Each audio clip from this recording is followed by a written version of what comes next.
આ છે ઉમેશ મકવાણા। ખરા અર્થમાં બન્યા છે આમ આદમી અને એટલે જ તેમની રાજકીય કારકિર્દી આમ આદમી પાર્ટીથી શરૂ થઈ।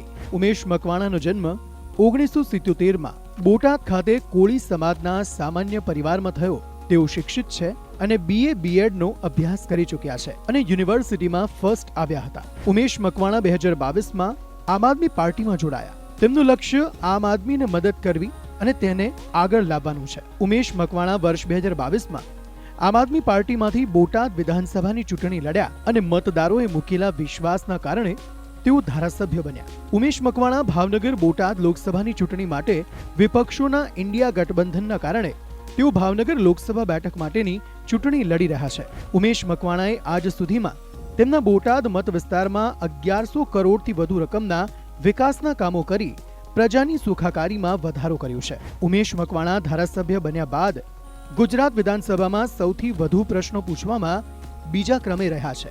વિધાનસભામાં માત્ર રજૂઆત કે પ્રશ્નો પૂછવા જ નહીં, તેમનું નિરાકરણ લાવવામાં પણ તેઓ સફળ રહ્યા છે। ઉમેશ મકવાણાની રાજકીય કારકિર્દીની સાથે સમાજ સેવાની વાત કરીએ તો વ્યસન મુક્તિ અભિયાન, માનવતા સેવા રથ અને વિદ્યાર્થીઓમાં જાગૃતિ અભિયાન મુખ્ય છે।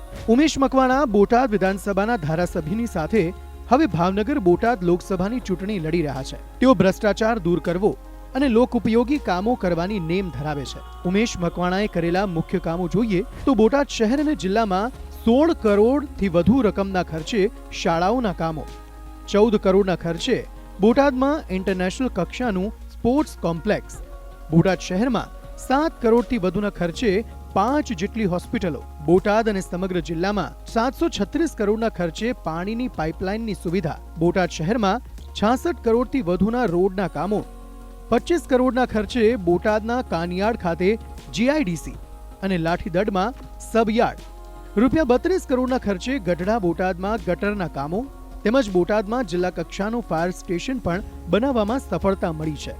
ઉમેશ મકવાણાએ બોટાદમાં અનેક તળાવો ઊંડા ઉતારવા તેમજ તેમાં પાણી લાવીને ખેડૂતોને સિંચાઈનો પ્રશ્ન હલ કરવામાં ખૂબ સફળતાપૂર્વક કામો કર્યા છે। બોટાદમાં સિટી બસ સુવિધાઓ જ્યારથી ઉમેશભાઈ બોટાદમાં ધારાસભ્ય બન્યા છે ત્યારથી બોટાદમાં સિટી બસ સેવાનો પ્રારંભ થયો છે અને આના કારણે હું અને મારા જેવી અનેક મહિલાઓ બહુ નજીવા દરે આ સેવાનો લાભ લઈ શક્યા છીએ। તેમજ સ્વિમિંગ પુલ અને સરકારમાં મેડિકલ કોલેજ અને સિવિલ હોસ્પિટલ માટે રજૂઆત કરતા જમીન ફાળવણી કરાવવામાં સફળતા મેળવી છે। આ ઉપરાંત બોટાદ ખાતે એરપોર્ટ બનાવવા જમીન સંપાદન કરી કામ મંજૂર કરાવ્યું છે। ખેડૂતોના હિતની વાત કરીએ તો ખેડૂતો વર્ષમાં 3 પાક લઈ શકે તે હેતુથી કાનિયાડ, ભીમરાદ, કૃષ્ણસાગર, બોમા ડેમ તથા નાના નાના ચેકડેમો ભરી ખેડૂતોની સિંચાઈનું પાણી મળશે અને ખેડૂતોની આવક બમણી થશે। આ ઉપરાંત બોટાદ ખાતે SC/ST boys and girls hostel માટે ₹14 કરોડના ખર્ચે સુવિધાસભર હોસ્ટેલ બનાવવામાં સફળતા મળી છે।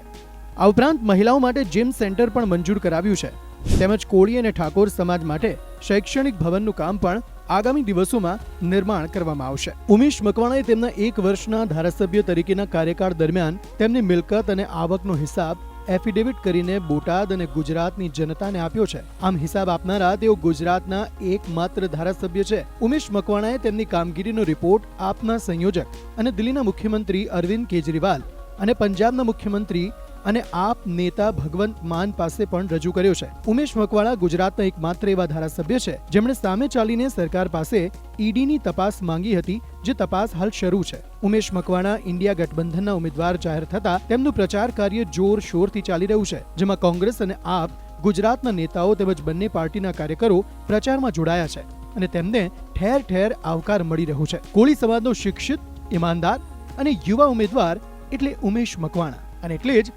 આપનો મત હવે લોકસભાની ચૂંટણીમાં ઉમેશ મકવાણાને આપી વિજયી બનાવો અને ભાવનગરના વિકાસમાં આપ પણ સહભાગી બનો।